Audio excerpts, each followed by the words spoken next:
형제자매 여러분, 지금 이 순간 여러분의 몸 어딘가에서 고통이 느껴집니까? 지금 이 순간 통증이 여러분을 괴롭히고 있습니까? 지금 이 순간 질병이 여러분의 영적 생활을 방해하고 있습니까? 그렇다면 귀를 기울여 주십시오. 2000년 전 예루살렘 성전 계단에 앉아있던 한 남자가 있었습니다. 태어날 때부터 걷지 못했던 그 남자. 40년 넘게 구걸하며 살았던 그 남자. 수많은 사람들이 그를 지나쳤고 동정했고 동전 몇 잎을 던져주었습니다. 그런데 그날 베드로와 요한이 지나갔습니다. 베드로가 말했습니다. 은과 금은 내게 없거니와 내게 있는 이것을 내게 주노니 나사렛 예수 그리스도의 이름으로 일어나 걸으라. 그 순간 40년 동안 한 번도 힘을 쓴 적 없던 발목과 다리에 힘이 생겼습니다. 그는 뛰어 일어나 걸었습니다. 아니, 걸었을 뿐 아니라 뛰어다니며 하나님을 찬송했습니다. 사랑하는 성도 여러분, 왜 이런 일이 일어났습니까? 베드로가 특별한 능력자여서입니까? 베드로가 의사여서입니까? 아닙니다. 하나님이 그런 분이시기 때문입니다. 치유하시는 것이 하나님의 본성이기 때문입니다. 세상은 말합니다. 불가능. 의학은 말합니다. 방법 없음. 과학은 말합니다. 기적 따위 없어. 그러나 하나님의 말씀은 외칩니다. 시편은 선포합니다. 다윗은 고백합니다. 여호와께서 내 모든 죄악을 사하시며 내 모든 병을 고치시며. 이것이 하나님이십니다. 이것이 우리 주님이십니다. 용서하시는 것이 그분의 본성이듯 치유하시는 것도 그분의 본성입니다. 오늘 저는 여러분과 함께 시편 속에 감추어진 치유의 7가지 비밀을 풀어내려 합니다. 잠깐만요. 혹시 지금 여러분 곁에 질병으로 고통받고 있는 가족이 계십니까? 혹시 여러분의 교회 성도 중에 치유가 필요한 분이 계십니까? 혹시 여러분의 지인 중에 하나님의 치유를 간절히 구하는 분이 계십니까? 그렇다면 이 말씀을 함께 나눠주십시오. 초대교회 성도들이 그랬듯이 좋은 소식은 전해져야 합니다. 치유의 복음은 혼자만 들을 수 없습니다. 지금 바로 좋아요를 눌러주시고 공유 버튼을 눌러 여러분의 사랑하는 사람들에게 이 말씀을 전해주십시오. 그리고 구독과 알림 설정을 해주시면 매주 하나님의 능력 있는 말씀으로 여러분을 찾아뵙겠습니다. 무엇보다 아래 댓글에 이렇게 고백해 주십시오. 주님, 저를 치유하소서. 하나님의 치유를 믿습니다. 아멘. 여러분의 고백이 믿음이 되고 그 믿음이 치유를 가져옵니다. 초대교회가 말씀을 나누며 부응했듯이 오늘 이 채널을 통해 치유의 간증이 넘쳐나기를 간절히 기도합니다. 우리 함께 하나님의 치유 사역의 동역자가 됩시다. 자, 이제 첫 번째 비밀부터 시작하겠습니다. 성령의 불이 여러분 안에서 타오르기를 원하십니까? 하나님의 치유하심을 경험하기를 원하십니까? 그렇다면 지금부터 함께 하나님의 말씀 속으로 뛰어드십시오. 예수 이름으로 시작합니다. 할렐루야. 왜 이렇게 기도해도 낫지 않을까요? 왜 다른 사람은 치유받는데 나만 여전히 아플까요? 왜 하나님은 내 간절한 부르짖음에 침묵하실까요? 왜 믿는다고 하면서도 병원 문턱만 닳도록 드나들어야 할까요? 왜 새벽마다 눈물로 기도해도 통증은 여전할까요? 혹시 여러분도 이런 질문들로 밤을 지새우고 계신가요? 병원은 말합니다. 이젠 더 이상 방법이 없습니다.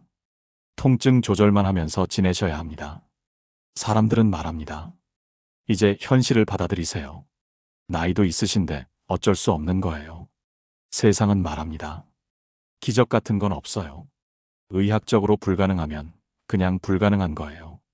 심지어 믿음의 사람들조차 조심스럽게 말합니다. 하나님의 뜻이 그런가 봐요. 때로는 고난도 하나님의 계획일 수 있잖아요. 그렇게 하루하루가 지나갑니다. 아침에 눈을 뜰 때마다 찾아오는 통증, 약을 먹어도 가시지 않는 아픔, 밤마다 뒤척이며 하나님께 부르짖지만 하늘은 침묵하는 것 같습니다. 그런데 말입니다. 바로 그런 여러분에게 오늘 제가 전하고 싶은 것이 있습니다. 시편은 세상과 정반대로 선포합니다. 여호와께서 내 모든 죄악을 사하시며 내 모든 병을 고치시며 내 생명을 파멸해서 속량하시고 인자와 긍휼로 관을 씌우시며 좋은 것으로 내 소원을 만족하게 하시니 내 청춘이 독수리같이 새롭게 되리로다. 시편 103편 3절에서 5절의 말씀입니다. 세상은 불가능이라고 말하지만 하나님은 가능하다고 선포하십니다. 의사가 방법이 없다고 할 때 하나님은 내가 있다고 말씀하십니다. 사람들이 포기하라고 할 때 하나님은 붙들라고 명령하십니다. 오늘 이 시간 저는 여러분과 함께 시편에 담긴 치유의 7가지 비밀을 나누고자 합니다. 이것은 단순한 위로의 말이 아닙니다. 수천 년 동안 수많은 하나님의 사람들이 경험한 실제적인 치유의 능력입니다. 지금부터 함께 이 놀라운 여정을 시작하겠습니다. 여러분은 혹시 이렇게 생각하신 적 없으신가요? 내가 뭔가 잘못해서 병이 생긴 건 아닐까? 하나님이 나를 벌 주시는 건 아닐까? 많은 분들이 질병 앞에서 자신을 책망합니다. 과거의 죄를 떠올리며 지금의 고통이 그에 대한 형벌이라고 생각합니다. 그래서 더 절망하고 더 무기력해지고 치유를 구하는 것조차 주저하게 됩니다. 그런데 시편 103편 2절부터 3절은 이렇게 선포합니다. 내 영혼아 여호와를 송축하며 그의 모든 은택을 잊지 말지어다. 그가 내 모든 죄악을 사하시며 내 모든 병을 고치시며. 이 말씀을 자세히 보시면 놀라운 사실을 발견하게 됩니다. 죄를 사하시는 것과 병을 고치시는 것이 같은 문맥에 나란히 놓여 있습니다. 이것은 우연이 아닙니다. 하나님께서 죄를 용서하시는 것이 그분의 본성이듯이 병을 고치시는 것도 하나님의 본성이라는 것입니다. 용서가 하나님의 성품이라면 치유 역시 하나님의 성품입니다. 이 시편을 기록한 다윗은 자신의 삶에서 이것을 수없이 경험했습니다. 골리앗 앞에서 죽을 뻔했을 때도, 사울에게 쫓겨 광야를 헤맬 때도, 아들 압살롬의 반역으로 목숨이 위태로울 때도 하나님은 그를 지키시고 회복시키셨습니다. 그래서 다윗은 확신을 가지고 선포합니다. 내 모든 병을 고치시며. 여기서 모든이라는 단어를 주목해 보세요. 일부가 아닙니다. 어떤 병만 선택적으로 고치시는 것이 아닙니다. 모든 병입니다. 의사가 불치병이라고 진단한 병도, 희귀병이라 이름조차 생소한 병도, 오랜 세월 여러분을 괴롭힌 만성질환도 하나님 앞에서는 모든 병 안에 포함됩니다. 그렇다면 우리는 어떻게 이 약속을 붙들 수 있을까요? 먼저 치유가 하나님의 뜻이라는 것을 확신해야 합니다. 내가 나을 수 있을까?가 아니라 하나님은 나를 치유하기 원하신다는 믿음에서 시작해야 합니다.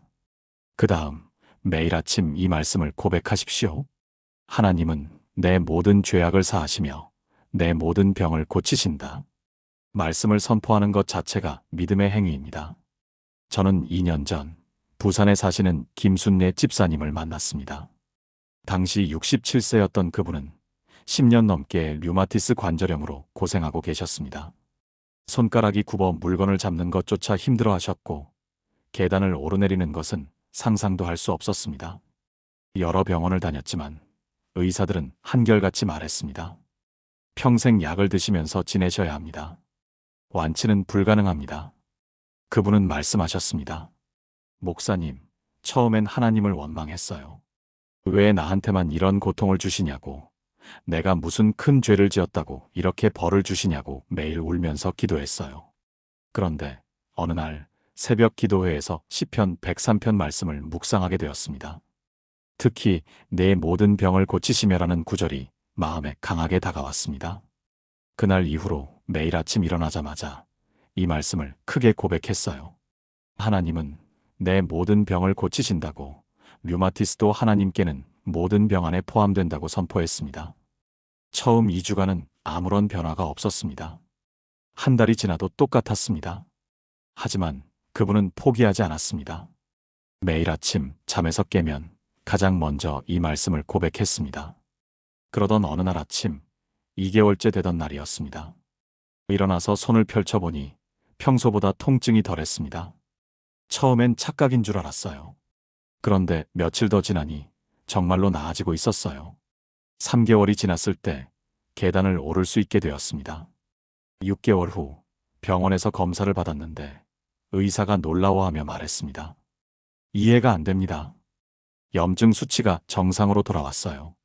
이런 경우는 거의 본 적이 없는데요.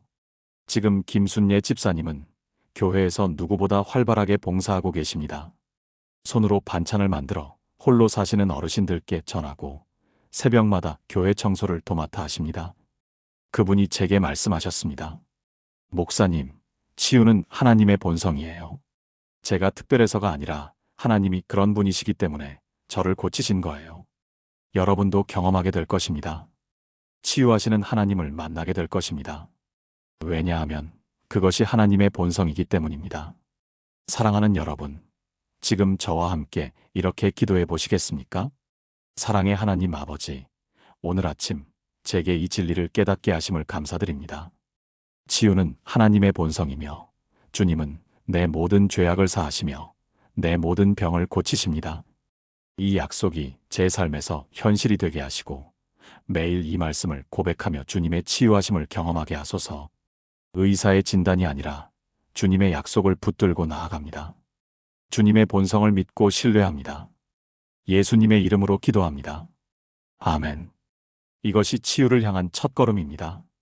하나님의 본성을 믿는 것, 그것이 모든 치유의 시작입니다. 많은 분들이 육체의 질병만을 치유라고 생각합니다. 그런데 시편은 더 깊은 차원의 치유를 말씀하고 계십니다. 바로 마음의 치유입니다. 어쩌면 육체의 아픔보다 더 깊고 오래가는 것이 마음의 상처일 수 있습니다. 배신당한 아픔, 사랑하는 사람을 잃은 슬픔, 실패의 좌절감, 버림받은 외로움. 이런 것들은 눈에 보이지 않지만 영혼을 병들게 합니다. 시편 147편 3절은 이렇게 선포합니다. 그는 상심한 자들을 고치시며 그들의 상처를 싸매시는도다. 이 말씀에서 상심한 자들이라는 표현을 보십시오. 히브리어 원어를 보면 마음이 부서진 자들이라는 의미입니다. 단순히 마음이 아픈 정도가 아니라 산산조각이 난 것처럼 완전히 무너진 상태를 말합니다. 그리고 고치시며라는 단어는 의학적인 치료를 의미합니다. 하나님은 전문 의사처럼 우리의 부서진 마음을 정밀하게 진찰하시고 정확하게 치료하십니다. 더 놀라운 것은 상처를 싸매시는도다라는 표현입니다. 고치는 것에서 끝나지 않고 상처를 싸매주십니다. 상처가 다시 벌어지지 않도록, 감염되지 않도록 세심하게 돌보아 주신다는 의미입니다. 이 말씀이 기록된 배경을 보면 더 깊이 이해할 수 있습니다. 시편 147편은 바벨론 포로에서 돌아온 이스라엘 백성들의 찬송입니다. 70년이라는 긴 세월 동안 타국에서 노예로 살았던 그들의 마음은 얼마나 상했겠습니까? 고향을 잃고 성전을 잃고 자유를 잃고 존엄을 잃었습니다. 그런데 하나님은 그들을 회복시키셨고 그들의 상한 마음을 고쳐주셨습니다. 그렇다면 우리는 어떻게 마음의 치유를 경험할 수 있을까요? 첫째, 자신의 상처를 하나님 앞에 솔직하게 고백해야 합니다. 괜찮은 척, 강한 척 하지 마십시오. 하나님은 이미 다 아십니다. 둘째, 치유의 과정을 하나님께 맡겨야 합니다.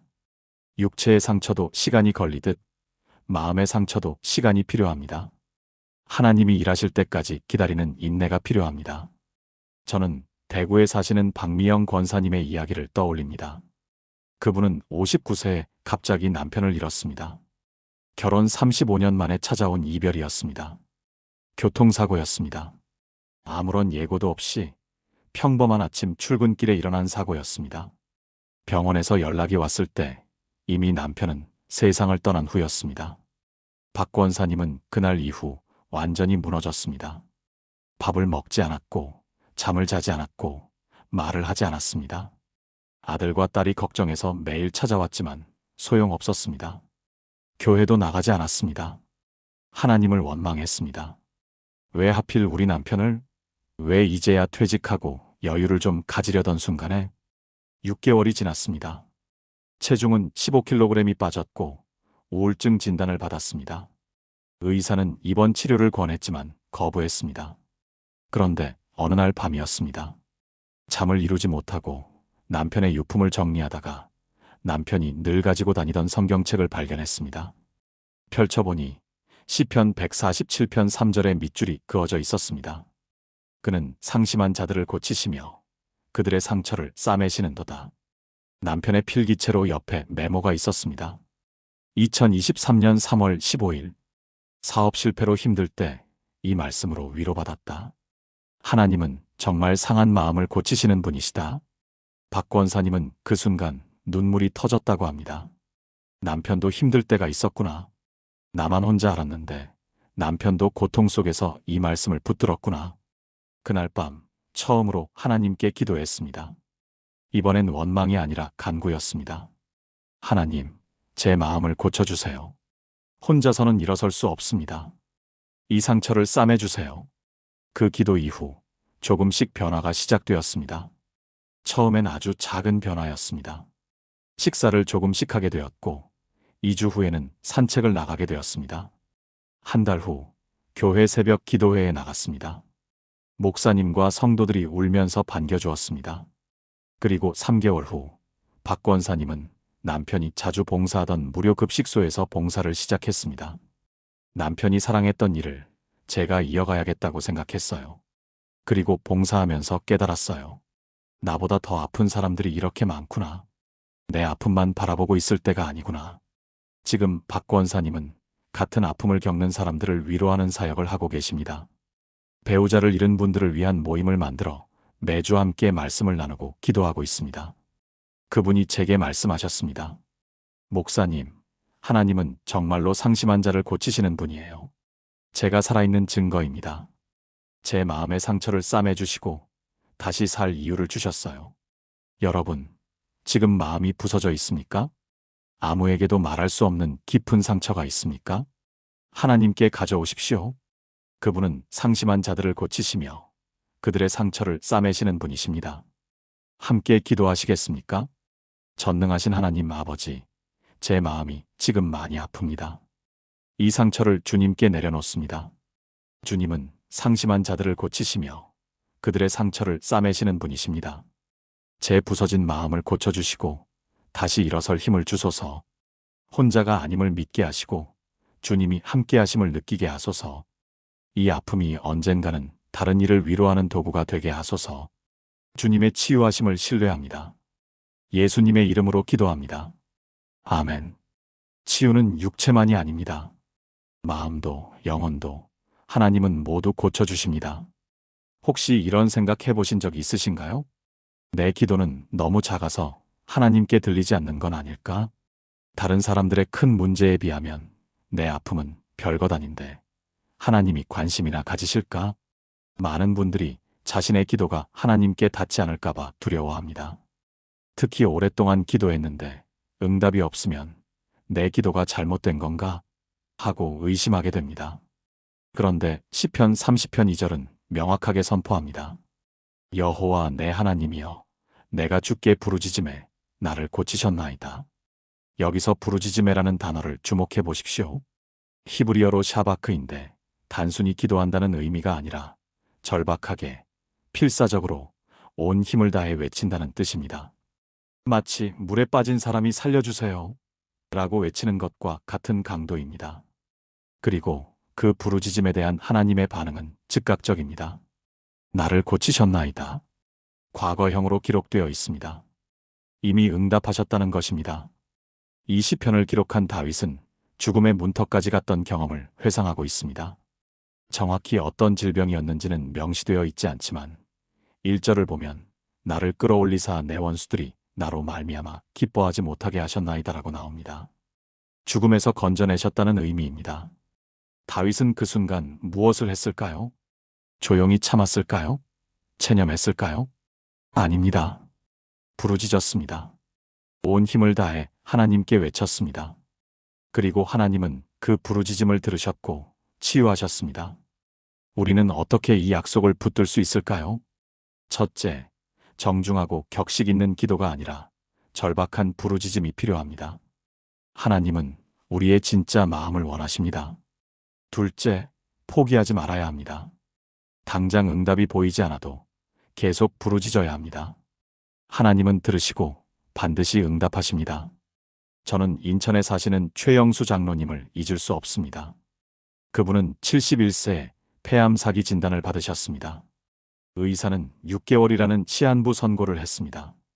이미 암이 다른 장기로 전이된 상태였고 수술도 불가능했습니다. 항암 치료를 시작했지만 부작용이 너무 심했습니다. 머리카락이 빠지고 구토가 계속되고 체중이 급격히 줄었습니다. 처음 2달간은 그저 견디기만 했습니다. 하나님, 이 고통을 이겨낼 힘을 주세요라고 기도했습니다. 하지만 상태는 나아지지 않았습니다. 3개월째 더 이상 견딜 수 없는 지경에 이르렀습니다. 그날 밤 최 장로님은 홀로 기도실에 들어가셨습니다. 그리고 처음으로 절박하게 부르짖었다고 합니다. 하나님, 저를 살려주세요. 아직 할 일이 남았습니다. 손주들이 아직 어립니다. 아내 혼자 두고 갈 수 없습니다. 제발 저를 고쳐주세요. 목이 쉬도록 울부짖었습니다. 1시간, 2시간, 3시간. 새벽 4시가 되어서야 기도실에서 나왔습니다. 그날부터 매일 새벽 최 장로님은 그렇게 부르짖기 시작했습니다. 더 이상 격식 있는 기도가 아니었습니다. 살려달라고, 치유해달라고 온 힘을 다해 외쳤습니다. 2주가 지났을 때였습니다. 항암 치료 부작용이 줄어들기 시작했습니다. 의사도 이상하다고 했습니다. 보통은 회차가 거듭될수록 부작용이 심해지는데 장로님은 오히려 견디는 힘이 좋아지고 계십니다. 한 달 후 CT 검사를 했습니다. 종양의 크기가 줄어들었습니다. 의사는 놀라워하며 말했습니다. 이 정도 진행된 암에서 이런 반응이 나오는 건 매우 드뭅니다. 3개월 후 다시 검사를 했습니다. 전이 되었던 부분도 현저히 좋아졌습니다. 6개월이 되었을 때 처음 시한부 선고를 했던 의사가 말했습니다. 의학적으로 설명이 안 됩니다. 기적이라고밖에 할 수 없습니다. 지금 최영수 장로님은 5년이 지났지만 여전히 건강하게 지내고 계십니다. 매주 병원 호스피스 병동을 방문해서 같은 고통을 겪는 분들을 위로하고 기도해드리고 있습니다. 그분이 제게 말씀하셨습니다. 목사님, 처음에 저는 예의 바르게 기도했어요. 주님의 뜻대로 하옵소서라고요. 그런데 그건 진짜 제 마음이 아니었어요. 저는 살고 싶었어요. 절박했어요. 그래서 진짜 마음으로 부르짖었더니 하나님이 응답하셨어요. 여러분, 하나님께 부르짖으십시오. 격식 차릴 필요 없습니다. 예의 바를 필요 없습니다. 진짜 마음으로 절박하게 온 힘을 다해 부르짖으십시오. 하나님은 들으시고 반드시 응답하십니다. 함께 기도하시겠습니까? 하나님 아버지, 제가 지금 주님께 부르짖습니다. 저를 고쳐주세요. 이 질병에서 건져주세요. 혼자 힘으로는 이길 수 없습니다. 주님만이 제 유일한 소망입니다. 주님은 부르짖는 자에게 반드시 응답하시는 분이십니다. 제 절박한 기도를 들어주시고 치유의 손길을 내려주소서. 주님의 능력을 믿고 의지합니다. 예수님의 이름으로 간절히 기도합니다. 아멘. 부르짖음을 멈추지 마십시오. 하나님은 지금 여러분의 기도를 듣고 계십니다. 질병과 싸우는 시간은 고독합니다. 아무리 사랑하는 가족이 곁에 있어도 결국 그 고통은 혼자 견뎌야 합니다. 밤에 통증으로 잠을 이루지 못할 때 옆에서 자는 배우자를 깨울 수도 없습니다. 새벽에 눈을 뜰 때마다 찾아오는 두려움. 오늘도 이 고통이 계속되겠구나 하는 절망감은 말로 표현할 수 없습니다. 병원 침대에 누워 천장만 바라보고 있으면 세상에서 가장 외로운 사람이 된 것 같습니다. 그런데 시편 41편 3절은 놀라운 약속을 하고 있습니다. 여호와께서 그를 병상에서 붙드시고 그가 누워있을 때에 그의 병을 다 낫게 하시느니라. 여기서 병상에서 붙드시고라는 표현을 깊이 묵상해 보십시오. 히브리어 원어를 보면 사드라는 단어인데 지탱하다, 받쳐주다, 힘을 북돋우다는 의미입니다. 마치 넘어지려는 사람을 옆에서 꼭 붙잡고 있는 것과 같은 이미지입니다. 하나님은 우리가 병상에 누워있을 때 그냥 멀리서 지켜보시는 것이 아니라 바로 곁에서 우리를 붙들고 계십니다. 그리고 병을 다 낫게 하시느니라는 완전한 회복의 약속입니다. 일시적 호전이 아니라 완전한 치유를 말씀하고 계십니다. 이 시편을 기록한 다윗은 자신도 병상에 누워 고통받던 경험이 있었습니다. 그때 그는 원수들의 조롱과 비방도 함께 견뎌야 했습니다. 4절을 보면 내가 말하기를 여호와여 내게 은혜를 베푸사 내 영혼을 고치소서 내가 주께 범죄하였나이다라고 고백합니다. 육체의 고통뿐 아니라 영적인 고민도 있었던 것입니다. 하지만 다윗은 확신했습니다. 하나님이 자신을 붙들고 계신다는 것을, 반드시 낫게 하실 것이라는 것을. 우리는 어떻게 이 약속을 경험할 수 있을까요? 첫째, 고통 가운데서도 하나님의 임재를 인정해야 합니다. 하나님이 나와 함께 계신다는 고백이 필요합니다. 둘째, 병상에서의 시간을 하나님과 더 깊이 교제하는 시간으로 삼아야 합니다. 고통은 우리를 하나님께 더 가까이 가게 만듭니다. 저는 광주에 사시는 이정희 권사님의 이야기를 나누고 싶습니다. 그분은 62세에 뇌졸중으로 쓰러지셨습니다. 반신마비가 왔고 말도 제대로 할 수 없게 되었습니다. 병원에서 6개월간 입원 치료를 받았지만 회복이 더뎠습니다. 의사는 평생 휠체어 생활을 하셔야 할 수도 있습니다라고 말했습니다. 퇴원 후 집에서 요양하게 되었습니다. 침대에서 일어날 수도 없었고 화장실도 혼자 갈 수 없었습니다. 딸이 직장을 그만두고 간병을 해야 했습니다. 이 권사님은 자신이 짐이 되었다고 생각했습니다. 차라리 내가 없는 게 가족들에게 나은 거 아닐까 하는 생각까지 했습니다. 우울증이 왔고 먹는 것도 거부하기 시작했습니다. 그런데 어느 날 밤이었습니다. 침대에 누워 잠을 이루지 못하고 있는데 갑자기 찬송가 가사가 떠올랐습니다. 내주는 강한 성이요 방패와 병기 되시니. 그 순간 눈물이 났습니다. 맞아, 내 주님이 계시잖아. 나 혼자가 아니잖아. 그날부터 이 권사님은 매일 시편 41편 3절을 묵상하기 시작했습니다. 침대 머리맡에 크게 써서 붙여놓았습니다. 여호와께서 그를 병상에서 붙드시고 그가 누워있을 때에 그의 병을 다 낫게 하시느니라. 새벽에 눈을 뜰 때마다 이 말씀을 소리내어 읽었습니다. 비록 발음이 정확하지 않아도 혀가 꼬여도 계속 고백했습니다. 하나님이 나를 붙들고 계신다. 하나님이 나를 낫게 하신다. 2주가 지났을 때 손가락을 조금 움직일 수 있게 되었습니다. 한 달 후 침대에서 일어나 앉을 수 있게 되었습니다. 물리치료사가 놀라워했습니다. 권사님, 회복 속도가 정말 빠르십니다. 의지가 대단하십니다. 하지만 이 권사님은 알고 있었습니다. 자신의 의지만이 아니라 하나님이 자신을 붙들고 계신다는 것을. 3개월 후 보행기를 잡고 조금씩 걸을 수 있게 되었습니다.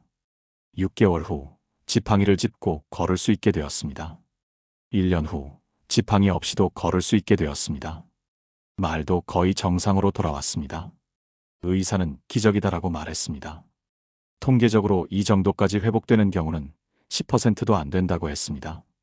지금 이정희 권사님은 같은 질병으로 고생하는 분들을 위한 재활 도우미로 봉사하고 계십니다. 병원을 방문해서 뇌졸중 환자들을 만나 자신의 경험을 나누고 격려합니다.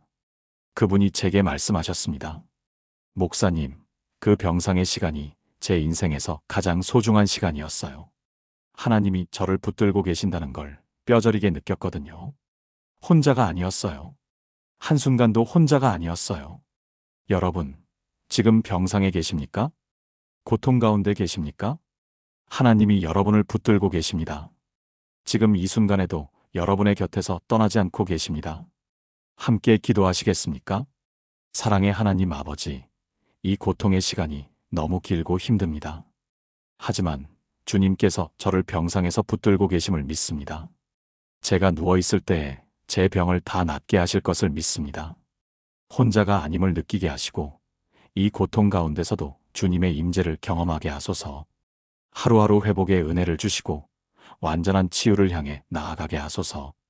주님의 손길이 저를 붙들고 계심을 확신합니다. 예수님의 이름으로 기도합니다. 아멘.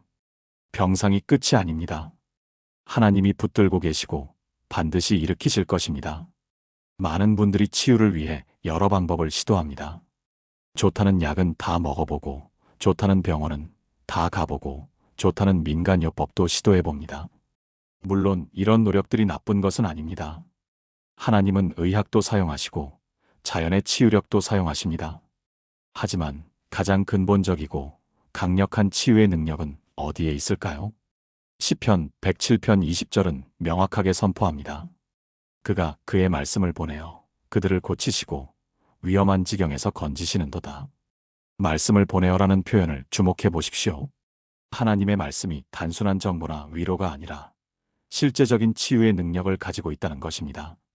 말씀이 보내지면 그 말씀 자체가 치유의 역사를 일으킵니다. 히브리어로 다바르는 말씀이라는 뜻이지만 동시에 사건, 실제라는 의미도 가지고 있습니다. 하나님의 말씀은 그냥 말이 아니라 실제로 일어나는 사건입니다. 창세기 1장을 보면 하나님이 말씀하시자 빛이 생겼고 땅이 생겼고 생명이 생겼습니다. 빛이 있으라 하시니 빛이 있었습니다. 말씀이 곧 창조의 능력이었습니다. 마찬가지로 내 병을 고치시며라고 말씀하시면 실제로 치유가 일어납니다. 20편 107편의 배경을 보면 더 깊이 이해할 수 있습니다. 이스라엘 백성들이 광야에서 방황할 때 질병과 죽음의 위기에 처했습니다. 17절을 보면 미련한 자들은 그들의 죄악의 길을 따르고 그들의 악을 범하기 때문에 고난을 받아라고 나옵니다. 18절에는 그들은 그들의 모든 음식물을 싫어하여 사망의 문에 이르렀도다라고 합니다. 완전히 절망적인 상황이었습니다. 그런데 19절, 이에 그들이 환난 중에 여호와께 부르짖음에 그가 그들의 고통에서 그들을 구원하시되, 그리고 20절, 그가 그의 말씀을 보내어 그들을 고치시고 위험한 지경에서 건지시는도다.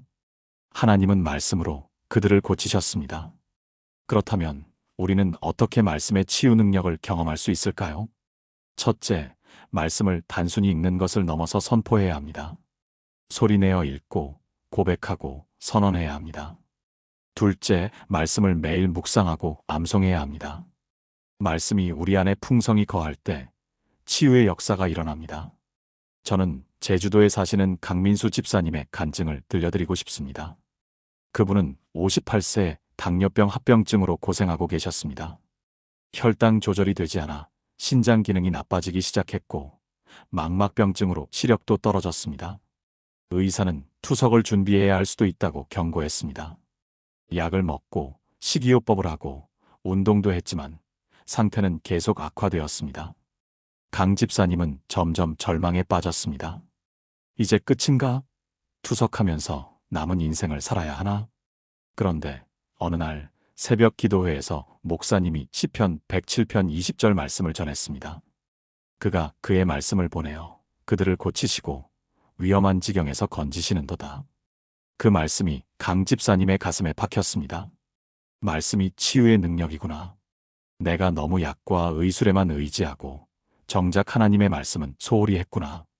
그날부터 강 집사님은 매일 아침 일어나자마자 시편 말씀을 소리내어 읽기 시작했습니다. 특히 치유에 관한 구절들을 찾아서 노트에 적었습니다.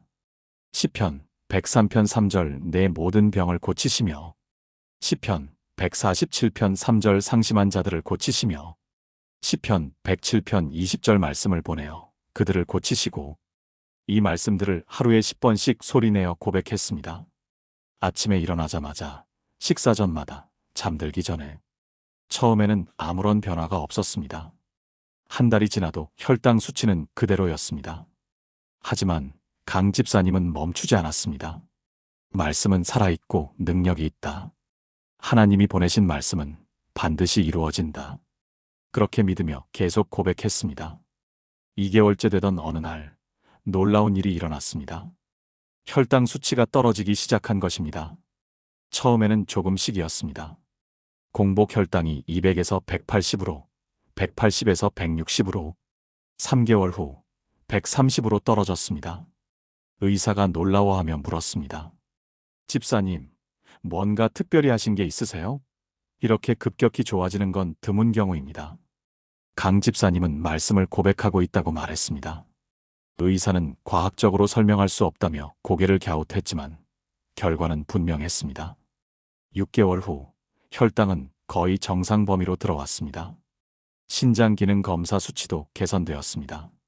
망막 검사에서도 더 이상 악화되지 않았다는 결과가 나왔습니다. 1년 후 강 집사님은 약의 용량을 줄일 수 있게 되었습니다. 투석은 더 이상 고려하지 않아도 되었습니다. 지금도 강 집사님은 매일 아침 말씀을 고백하고 있습니다. 교회에서 당뇨병으로 고생하는 성도들을 위한 말씀 묵상 모임을 이끌고 계십니다. 그분이 제게 말씀하셨습니다. 목사님, 말씀은 정말 살아있어요. 처음엔 반신반의했는데 하나님의 말씀은 보내지면 반드시 이루어지더라고요. 제가 살아있는 증거입니다. 여러분, 말씀을 붙드십시오. 말씀을 선포하십시오. 말씀을 암송하십시오. 하나님의 말씀에는 치유의 능력이 있습니다. 함께 기도하시겠습니까? 전능하신 하나님 아버지, 주님의 말씀은 살아있고 능력이 있습니다. 주님께서 말씀을 보내어 저를 고치시고 위험한 지경에서 건지실 것을 믿습니다.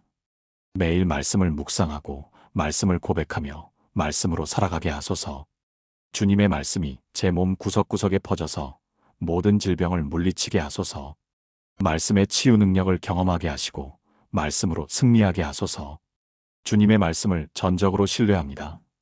예수님의 이름으로 기도합니다. 아멘. 말씀이 여러분의 치유가 될 것입니다. 말씀을 붙들고 나아가십시오. 질병과 싸우다 보면 자신이 너무 약하게 느껴집니다. 왜 나는 이렇게 약할까?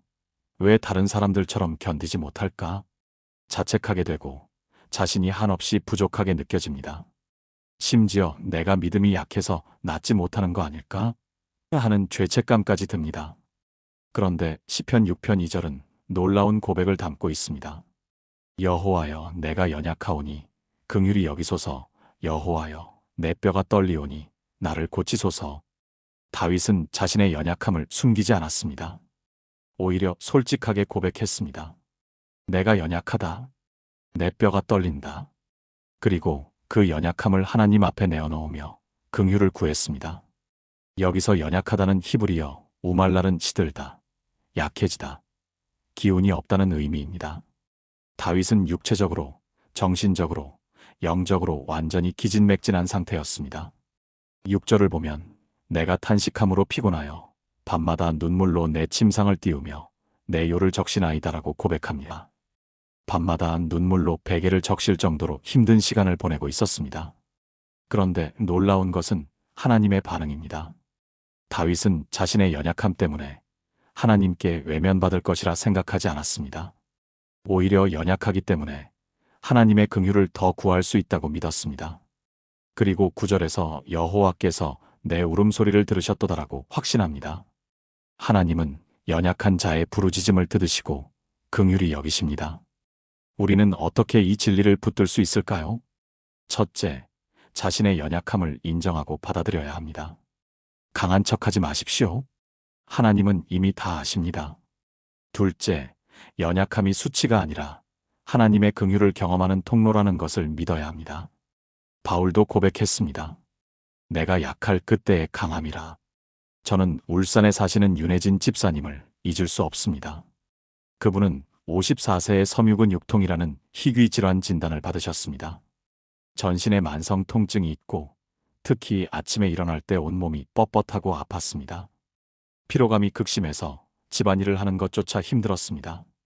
병원에서는 원인을 정확히 알 수 없고 완치 방법도 없다고 했습니다. 진통제와 근육 이완제로 증상을 조절할 뿐이었습니다. 윤 집사님은 자신이 쓸모없는 사람이 된 것 같았습니다. 남편은 직장에 나가고 자녀들은 학교에 가면 혼자 집에 남아 소파에 누워 있어야 했습니다. 왜 나만 이렇게 약할까? 다른 사람들은 다 일하고 활동하는데 나는 왜 이것도 못할까? 자책하고 또 자책했습니다. 교회도 나가기 힘들어졌습니다. 오래 앉아 있을 수가 없었기 때문입니다. 하나님, 제가 믿음이 약해서 그런가요? 제가 죄를 지어서 그런가요? 그렇게 6개월을 보냈습니다. 그런데 어느 날 성경을 읽다가 시편 6편 2절이 눈에 들어왔습니다. 여호와여, 내가 연약하오니 긍휼히 여기소서. 그 순간 눈물이 터져 나왔습니다. 맞아, 나는 연약해. 인정해. 더 이상 강한 척하지 않을 거야. 하나님 앞에 내 연약함을 고백할 거야. 그날부터 윤 집사님은 매일 아침 기도를 시작했습니다. 하나님, 저는 연약합니다. 스스로 일어설 힘도 없습니다. 긍휼히 여겨주세요. 나를 고쳐주세요. 처음에는 변화가 없었습니다.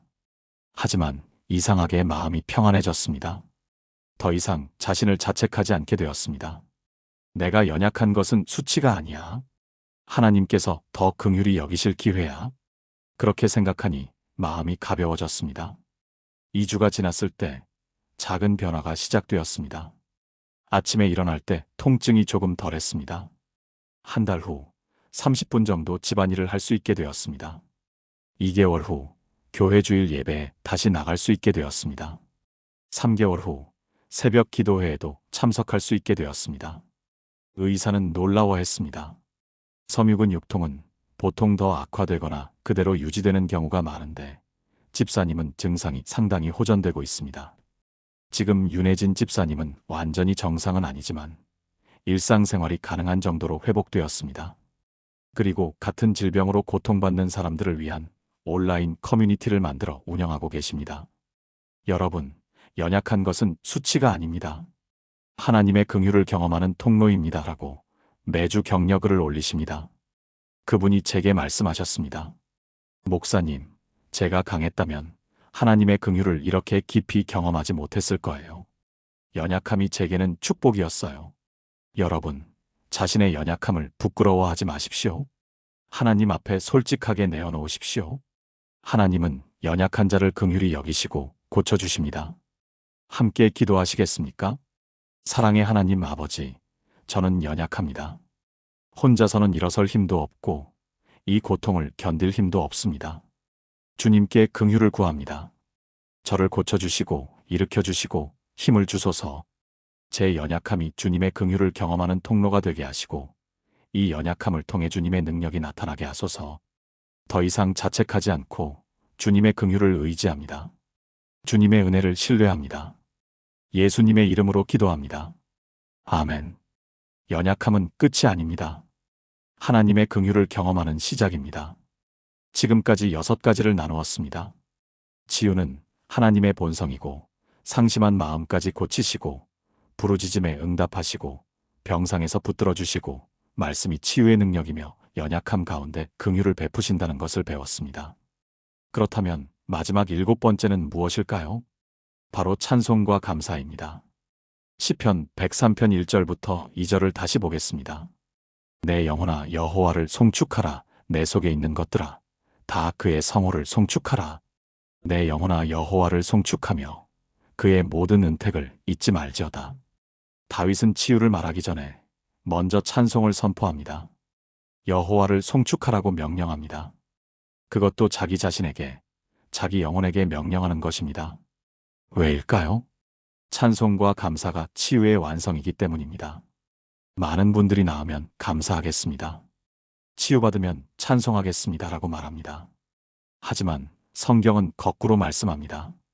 먼저 찬송하고 먼저 감사하라고 합니다. 왜냐하면 찬송과 감사 자체가 믿음의 표현이고 그 믿음이 치유를 가져오기 때문입니다. 히브리어로 바라크는 축복하다, 찬송하다는 의미인데 무릎을 꿇다는 뜻도 포함되어 있습니다. 하나님 앞에 무릎 꿇고 찬송하는 것, 그것이 진정한 예배이고 그 예배 가운데 하나님의 치유의 능력이 임합니다. 우리는 어떻게 이것을 실천할 수 있을까요?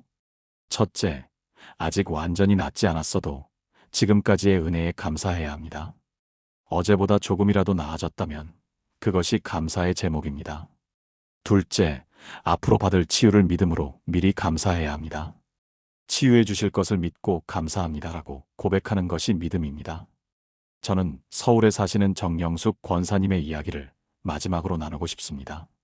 그분은 65세에 간암 말기 진단을 받으셨습니다. 이미 간 전체에 퍼진 상태였고 수술도 불가능했습니다. 의사는 3개월에서 6개월이라는 시한부 선고를 했습니다. 정 권사님은 처음에 완전히 무너졌습니다. 아직 할 일이 많은데, 손주들도 어린데 왜 하필 나한테? 눈물로 하루하루를 보냈습니다. 그런데 어느 날 병실에 목사님이 신방을 오셨습니다. 정 권사님은 울면서 하소연했습니다. 목사님, 저는 이제 끝인 것 같아요. 하나님께서 저를 버리신 것 같아요. 목사님은 정 권사님의 손을 꼭 잡고 말씀하셨습니다. 권사님, 지금 감사할 수 있는 것 하나만 말씀해 보세요. 정 권사님은 어이가 없었습니다. 지금 이 상황에서 무엇을 감사해요? 목사님은 다시 물으셨습니다. 정말 아무것도 없습니까? 지금 이 순간 단 하나도 감사할 것이 없습니까? 정 권사님은 잠시 생각하다가 대답했습니다. 아직 숨을 쉬고 있는 것? 목사님이 웃으며 말씀하셨습니다. 네, 그것부터 감사하세요. 지금 숨 쉴 수 있다는 것 감사하십시오. 그날부터 정 권사님은 매일 아침 작은 것부터 감사하기 시작했습니다. 하나님, 오늘 아침 눈을 뜰 수 있어서 감사합니다. 밥을 먹을 수 있어서 감사합니다. 창밖에 햇살을 볼 수 있어서 감사합니다. 처음에는 억지로 하는 감사였습니다. 하지만 계속하다 보니 정말로 감사한 마음이 생기기 시작했습니다. 2주가 지났을 때 통증이 조금 줄어든 것을 느꼈습니다. 하나님, 통증이 조금 줄어서 감사합니다. 한 달 후 식욕이 조금 돌아왔습니다. 하나님, 오늘 죽을 반 그릇 먹을 수 있어서 감사합니다. 그리고 놀라운 일이 시작되었습니다. 2개월 후 검사에서 종양의 크기가 더 이상 커지지 않았습니다. 의사는 이상하네요. 보통은 계속 진행되는 데라고 말했습니다. 정 권사님은 그것도 감사했습니다. 하나님, 더 나빠지지 않아서 감사합니다. 3개월 후 종양 표지자 수치가 조금 떨어졌습니다. 의사는 고개를 갸웃했지만 정 권사님은 찬송했습니다. 하나님을 송축합니다. 주님이 일하고 계십니다. 6개월 후 CT 촬영 결과가 나왔습니다. 의사가 믿을 수 없다는 표정으로 말했습니다. 권사님, 종양이 현저히 줄어들었습니다. 이건 의학적으로 설명이 안 됩니다. 1년 후 정영숙 권사님은 암이 거의 사라진 상태로 판정받았습니다. 완치 판정까지는 5년을 더 지켜봐야 하지만 의사들도 기적이라고 했습니다. 지금 정 권사님은 암 환자들을 위한 찬양 모임을 이끌고 계십니다. 매주 모여서 함께 찬송하고 감사를 나누고 서로를 격려합니다. 그분이 제게 말씀하셨습니다.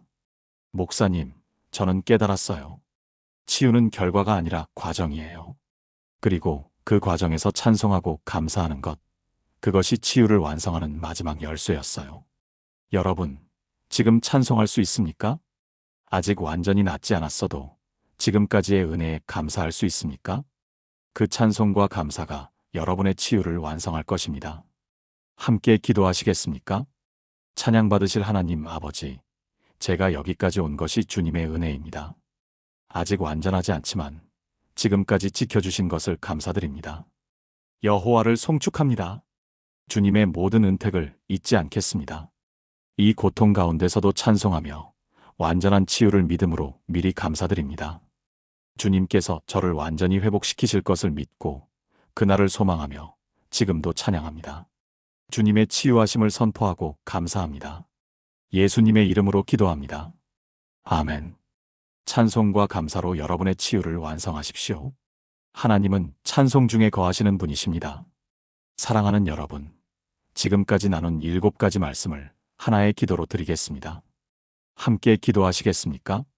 전능하신 하나님 아버지, 오늘 이 시간 시편의 놀라운 치유의 약속들을 깨닫게 하심을 감사드립니다. 치유가 주님의 본성이며 상심한 마음까지 고치시고 부르짖음에 응답하시며 병상에서 붙들어 주시고 말씀으로 치유하시며 연약함 가운데 긍휼을 베푸시고 찬송과 감사로 치유를 완성하시는 주님을 찬양합니다. 저는 이 시간 고백합니다.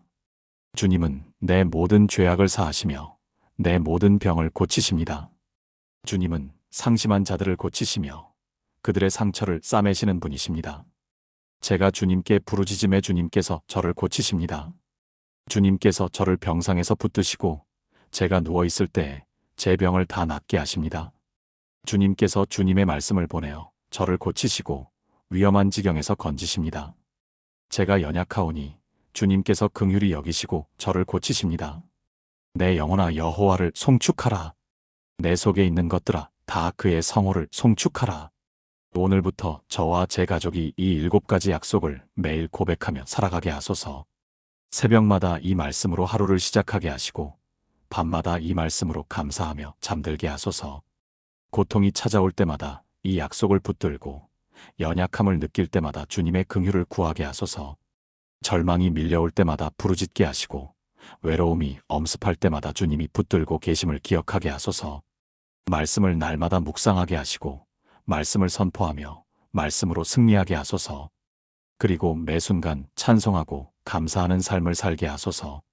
이 모든 약속이 단순한 글자가 아니라 저희 삶 가운데 실제가 되게 하소서. 의사의 진단을 넘어서는 주님의 치유를, 의학의 한계를 뛰어넘는 주님의 기적을 경험하게 하소서. 주님께서 주신 이 약속의 말씀들이 우리 집의 보호의 울타리가 되게 하시고 우리 삶의 반석이 되게 하소서. 두려움 대신 평안을, 불안 대신 확신을, 절망 대신 소망을, 질병 대신 건강을 주소서. 우리의 날들을 길게 하시고 만족하게 하시며 주님의 구원을 우리 눈으로 보게 하소서. 이 모든 것이 주님의 신실한 약속이심을 믿고 신뢰하며 의지합니다. 할렐루야! 여호와를 송축합니다. 살아계신 예수 그리스도의 이름으로 기도합니다. 아멘, 아멘, 아멘. 사랑하는 여러분, 지금까지 치유의 기적을 간절히 원한다면 시편 말씀을 붙들어 보세요라는 제목으로 7가지를 함께 나누었습니다. 다시 한번 정리해 보겠습니다. 첫째, 치유는 하나님의 본성입니다. 용서가 하나님의 성품이듯 치유도 하나님의 성품입니다. 둘째, 하나님은 상심한 마음까지 고치십니다. 육체의 질병뿐 아니라 마음의 상처까지 세심하게 싸매주십니다. 셋째, 부르짖음에 반드시 응답하십니다. 절박하게 진심으로 부르짖는 기도를 하나님은 들으십니다. 넷째, 병상에서도 하나님이 붙들어 주십니다. 가장 외롭고 힘든 순간에도 하나님은 우리 곁을 떠나지 않으십니다. 다섯째, 말씀이 치유의 능력입니다. 하나님의 말씀을 선포하고 고백할 때 실제적인 치유가 일어납니다. 여섯째, 연약함 가운데 긍휼을 베푸십니다. 우리의 연약함이 오히려 하나님의 긍휼을 경험하는 통로가 됩니다. 일곱째, 찬송과 감사가 치유를 완성합니다. 먼저 찬송하고 감사할 때 하나님의 치유가 완성됩니다. 여러분, 이 7가지는 단순한 지식이 아닙니다. 수천 년 동안 수많은 하나님의 사람들이 경험한 실제적인 치유의 능력입니다. 오늘 이 말씀을 듣는 여러분도 반드시 경험하게 될 것입니다. 시편의 이 약속들을 붙들고 나아가십시오. 매일 아침 이 말씀들을 고백하십시오. 고통이 찾아올 때마다 이 약속을 선포하십시오. 그리고 반드시 기억하십시오. 치유는 하나님의 뜻이고 하나님의 본성이며 하나님의 약속입니다. 세상이 불가능이라고 말할 때 하나님은 가능하다고 선포하십니다. 의사가 방법이 없다고 할 때 하나님은 내가 있다고 말씀하십니다. 사람들이 포기하라고 할 때 하나님은 붙들라고 명령하십니다. 여러분의 삶 가운데 하나님의 치유의 기적이 일어나기를 간절히 기도합니다. 왜 이렇게 기도해도 낫지 않을까요? 왜 다른 사람은 치유받는데 나만 여전히 아플까요? 왜 하나님은 내 간절한 부르짖음에 침묵하실까요? 왜 믿는다고 하면서도 병원 문턱만 닳도록 드나들어야 할까요? 왜 새벽마다 눈물로 기도해도 통증은 여전할까요? 혹시 여러분도 이런 질문들로 밤을 지새우고 계신가요? 병원은 말합니다. 이젠 더 이상 방법이 없습니다. 통증 조절만 하면서 지내셔야 합니다. 사람들은 말합니다. 이제 현실을 받아들이세요. 나이도 있으신데 어쩔 수 없는 거예요. 세상은 말합니다. 기적 같은 건 없어요. 의학적으로 불가능하면 그냥 불가능한 거예요. 심지어 믿음의 사람들조차 조심스럽게 말합니다. 하나님의 뜻이 그런가 봐요. 때로는 고난도 하나님의 계획일 수 있잖아요. 그렇게 하루하루가 지나갑니다. 아침에 눈을 뜰 때마다 찾아오는 통증, 약을 먹어도 가시지 않는 아픔, 밤마다 뒤척이며 하나님께 부르짖지만 하늘은 침묵하는 것 같습니다. 그런데 말입니다. 바로 그런 여러분에게 오늘 제가 전하고 싶은 것이 있습니다. 시편은 세상과 정반대로 선포합니다. 여호와께서 내 모든 죄악을 사하시며 내 모든 병을 고치시며 내 생명을 파멸해서 속량하시고 인자와 긍휼로 관을 씌우시며 좋은 것으로 내 소원을 만족하게 하시니 내 청춘이 독수리같이 새롭게 되리로다. 시편 103편 3절에서 5절의 말씀입니다. 세상은 불가능이라고 말하지만 하나님은 가능하다고 선포하십니다. 의사가 방법이 없다고 할 때 하나님은 내가 있다고 말씀하십니다. 사람들이 포기하라고 할 때 하나님은 붙들라고 명령하십니다. 오늘 이 시간 저는 여러분과 함께 시편에 담긴 치유의 7가지 비밀을 나누고자 합니다. 이것은 단순한 위로의 말이 아닙니다. 수천 년 동안 수많은 하나님의 사람들이 경험한 실제적인 치유의 능력입니다. 지금부터 함께 이 놀라운 여정을 시작하겠습니다. 여러분은 혹시 이렇게 생각하신 적 없으신가요? 내가 뭔가 잘못해서 병이 생긴 건 아닐까? 하나님이 나를 벌 주시는 건 아닐까? 많은 분들이 질병 앞에서 자신을 책망합니다. 과거의 죄를 떠올리며 지금의 고통이 그에 대한 형벌이라고 생각합니다. 그래서 더 절망하고 더 무기력해지고 치유를 구하는 것조차 주저하게 됩니다. 그런데 시편 103편 2절부터 3절은 이렇게 선포합니다. 내 영혼아 여호와를 송축하며 그의 모든 은택을 잊지 말지어다. 그가 내 모든 죄악을 사하시며 내 모든 병을 고치시며. 이 말씀을 자세히 보시면 놀라운 사실을 발견하게 됩니다. 죄를 사하시는 것과 병을 고치시는 것이 같은 문맥에 나란히 놓여 있습니다. 이것은 우연이 아닙니다. 하나님께서 죄를 용서하시는 것이 그분의 본성이듯이 병을 고치시는 것도 하나님의 본성이라는 것입니다. 용서가 하나님의 성품이라면 치유 역시 하나님의 성품입니다. 이 시편을 기록한 다윗은 자신의 삶에서 이것을 수없이 경험했습니다. 골리앗 앞에서 죽을 뻔했을 때도, 사울에게 쫓겨 광야를 헤맬 때도, 아들 압살롬의 반역으로 목숨이 위태로울 때도 하나님은 그를 지키시고 회복시키셨습니다. 그래서 다윗은 확신을 가지고 선포합니다. 내 모든 병을 고치시며. 여기서 모든이라는 단어를 주목해 보세요. 일부가 아닙니다. 어떤 병만 선택적으로 고치시는 것이 아닙니다. 모든 병입니다. 의사가 불치병이라고 진단한 병도, 희귀병이라 이름조차 생소한 병도, 오랜 세월 여러분을 괴롭힌 만성질환도 하나님 앞에서는 모든 병 안에 포함됩니다. 그렇다면 우리는 어떻게 이 약속을 붙들 수 있을까요? 먼저 치유가 하나님의 뜻이라는 것을 확신해야 합니다. 내가 나을 수 있을까?가 아니라 하나님은 나를 치유하기 원하신다는 믿음에서 시작해야 합니다. 그 다음 매일 아침 이 말씀을 고백하십시오.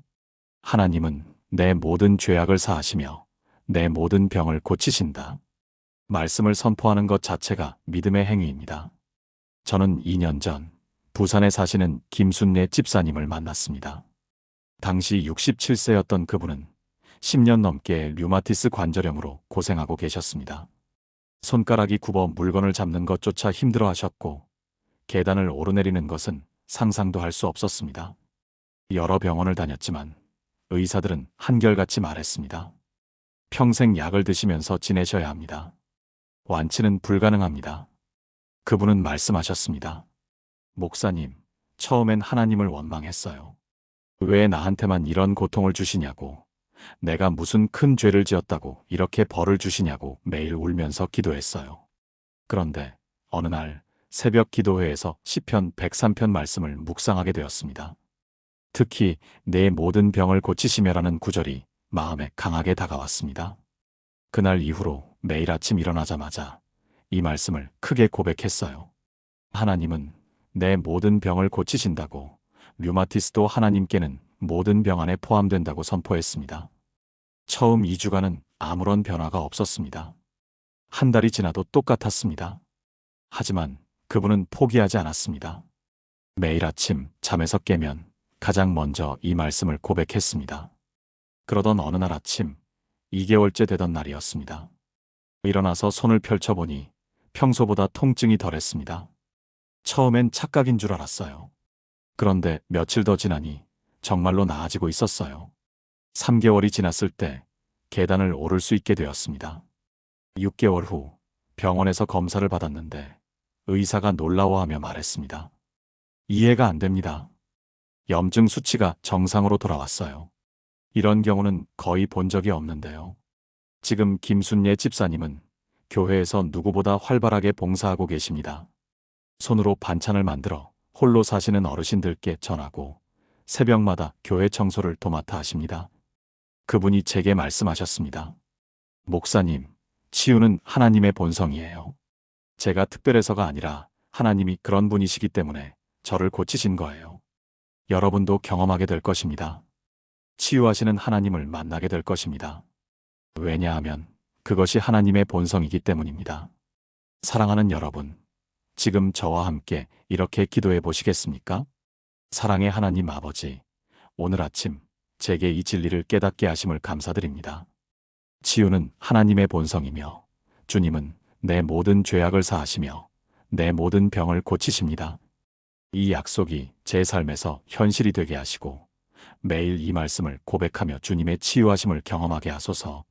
의사의 진단이 아니라 주님의 약속을 붙들고 나아갑니다. 주님의 본성을 믿고 신뢰합니다. 예수님의 이름으로 기도합니다. 아멘. 이것이 치유를 향한 첫걸음입니다. 하나님의 본성을 믿는 것, 그것이 모든 치유의 시작입니다. 많은 분들이 육체의 질병만을 치유라고 생각합니다. 그런데 시편은 더 깊은 차원의 치유를 말씀하고 계십니다. 바로 마음의 치유입니다. 어쩌면 육체의 아픔보다 더 깊고 오래가는 것이 마음의 상처일 수 있습니다. 배신당한 아픔, 사랑하는 사람을 잃은 슬픔, 실패의 좌절감, 버림받은 외로움. 이런 것들은 눈에 보이지 않지만 영혼을 병들게 합니다. 시편 147편 3절은 이렇게 선포합니다. 그는 상심한 자들을 고치시며 그들의 상처를 싸매시는도다. 이 말씀에서 상심한 자들이라는 표현을 보십시오. 히브리어 원어를 보면 마음이 부서진 자들이라는 의미입니다. 단순히 마음이 아픈 정도가 아니라 산산조각이 난 것처럼 완전히 무너진 상태를 말합니다. 그리고 고치시며라는 단어는 의학적인 치료를 의미합니다. 하나님은 전문 의사처럼 우리의 부서진 마음을 정밀하게 진찰하시고 정확하게 치료하십니다. 더 놀라운 것은 상처를 싸매시는도다라는 표현입니다. 고치는 것에서 끝나지 않고 상처를 싸매주십니다. 상처가 다시 벌어지지 않도록, 감염되지 않도록 세심하게 돌보아 주신다는 의미입니다. 이 말씀이 기록된 배경을 보면 더 깊이 이해할 수 있습니다. 시편 147편은 바벨론 포로에서 돌아온 이스라엘 백성들의 찬송입니다. 70년이라는 긴 세월 동안 타국에서 노예로 살았던 그들의 마음은 얼마나 상했겠습니까? 고향을 잃고 성전을 잃고 자유를 잃고 존엄을 잃었습니다. 그런데 하나님은 그들을 회복시키셨고 그들의 상한 마음을 고쳐주셨습니다. 그렇다면 우리는 어떻게 마음의 치유를 경험할 수 있을까요? 첫째, 자신의 상처를 하나님 앞에 솔직하게 고백해야 합니다. 괜찮은 척, 강한 척 하지 마십시오. 하나님은 이미 다 아십니다. 둘째, 치유의 과정을 하나님께 맡겨야 합니다. 육체의 상처도 시간이 걸리듯 마음의 상처도 시간이 필요합니다. 하나님이 일하실 때까지 기다리는 인내가 필요합니다. 저는 대구에 사시는 박미영 권사님의 이야기를 떠올립니다. 그분은 59세에 갑자기 남편을 잃었습니다. 결혼 35년 만에 찾아온 이별이었습니다. 교통사고였습니다. 아무런 예고도 없이 평범한 아침 출근길에 일어난 사고였습니다. 병원에서 연락이 왔을 때 이미 남편은 세상을 떠난 후였습니다. 박 권사님은 그날 이후 완전히 무너졌습니다. 밥을 먹지 않았고 잠을 자지 않았고 말을 하지 않았습니다. 아들과 딸이 걱정해서 매일 찾아왔지만 소용없었습니다. 교회도 나가지 않았습니다. 하나님을 원망했습니다. 왜 하필 우리 남편을? 왜 이제야 퇴직하고 여유를 좀 가지려던 순간에? 6개월이 지났습니다. 체중은 15kg이 빠졌고 우울증 진단을 받았습니다. 의사는 입원 치료를 권했지만 거부했습니다. 그런데 어느 날 밤이었습니다. 잠을 이루지 못하고 남편의 유품을 정리하다가 남편이 늘 가지고 다니던 성경책을 발견했습니다. 펼쳐보니 시편 147편 3절의 밑줄이 그어져 있었습니다. 그는 상심한 자들을 고치시며 그들의 상처를 싸매시는도다. 남편의 필기체로 옆에 메모가 있었습니다. 2023년 3월 15일 사업 실패로 힘들 때 이 말씀으로 위로받았다. 하나님은 정말 상한 마음을 고치시는 분이시다. 박 권사님은 그 순간 눈물이 터졌다고 합니다. 남편도 힘들 때가 있었구나. 나만 혼자 알았는데 남편도 고통 속에서 이 말씀을 붙들었구나. 그날 밤 처음으로 하나님께 기도했습니다. 이번엔 원망이 아니라 간구였습니다. 하나님, 제 마음을 고쳐주세요. 혼자서는 일어설 수 없습니다. 이 상처를 싸매주세요. 그 기도 이후 조금씩 변화가 시작되었습니다. 처음엔 아주 작은 변화였습니다. 식사를 조금씩 하게 되었고 2주 후에는 산책을 나가게 되었습니다. 한 달 후 교회 새벽 기도회에 나갔습니다. 목사님과 성도들이 울면서 반겨주었습니다. 그리고 3개월 후 박 권사님은 남편이 자주 봉사하던 무료 급식소에서 봉사를 시작했습니다. 남편이 사랑했던 일을 제가 이어가야겠다고 생각했어요. 그리고 봉사하면서 깨달았어요. 나보다 더 아픈 사람들이 이렇게 많구나. 내 아픔만 바라보고 있을 때가 아니구나. 지금 박 권사님은 같은 아픔을 겪는 사람들을 위로하는 사역을 하고 계십니다. 배우자를 잃은 분들을 위한 모임을 만들어 매주 함께 말씀을 나누고 기도하고 있습니다. 그분이 제게 말씀하셨습니다. 목사님, 하나님은 정말로 상심한 자를 고치시는 분이에요. 제가 살아있는 증거입니다. 제 마음의 상처를 싸매주시고 다시 살 이유를 주셨어요. 여러분, 지금 마음이 부서져 있습니까? 아무에게도 말할 수 없는 깊은 상처가 있습니까? 하나님께 가져오십시오. 그분은 상심한 자들을 고치시며 그들의 상처를 싸매시는 분이십니다. 함께 기도하시겠습니까? 전능하신 하나님 아버지, 제 마음이 지금 많이 아픕니다. 이 상처를 주님께 내려놓습니다. 주님은 상심한 자들을 고치시며 그들의 상처를 싸매시는 분이십니다. 제 부서진 마음을 고쳐주시고 다시 일어설 힘을 주소서. 혼자가 아님을 믿게 하시고 주님이 함께 하심을 느끼게 하소서. 이 아픔이 언젠가는 다른 이를 위로하는 도구가 되게 하소서. 주님의 치유하심을 신뢰합니다. 예수님의 이름으로 기도합니다. 아멘. 치유는 육체만이 아닙니다. 마음도 영혼도 하나님은 모두 고쳐주십니다. 혹시 이런 생각 해보신 적 있으신가요? 내 기도는 너무 작아서 하나님께 들리지 않는 건 아닐까? 다른 사람들의 큰 문제에 비하면 내 아픔은 별것 아닌데 하나님이 관심이나 가지실까? 많은 분들이 자신의 기도가 하나님께 닿지 않을까봐 두려워합니다. 특히 오랫동안 기도했는데 응답이 없으면 내 기도가 잘못된 건가? 하고 의심하게 됩니다. 그런데 시편 30편 2절은 명확하게 선포합니다. 여호와 내 하나님이여, 내가 주께 부르짖음에 나를 고치셨나이다. 여기서 부르짖음에라는 단어를 주목해 보십시오. 히브리어로 샤바크인데 단순히 기도한다는 의미가 아니라 절박하게, 필사적으로 온 힘을 다해 외친다는 뜻입니다. 마치 물에 빠진 사람이 살려주세요 라고 외치는 것과 같은 강도입니다. 그리고 그 부르짖음에 대한 하나님의 반응은 즉각적입니다. 나를 고치셨나이다. 과거형으로 기록되어 있습니다. 이미 응답하셨다는 것입니다. 이 시편을 기록한 다윗은 죽음의 문턱까지 갔던 경험을 회상하고 있습니다. 정확히 어떤 질병이었는지는 명시되어 있지 않지만 1절을 보면 나를 끌어올리사 내 원수들이 나로 말미암아 기뻐하지 못하게 하셨나이다라고 나옵니다.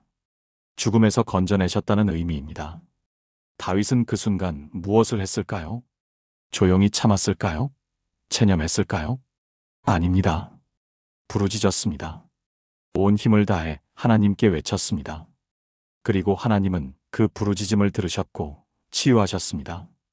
우리는 어떻게 이 약속을 붙들 수 있을까요? 첫째, 정중하고 격식 있는 기도가 아니라 절박한 부르짖음이 필요합니다. 하나님은 우리의 진짜 마음을 원하십니다.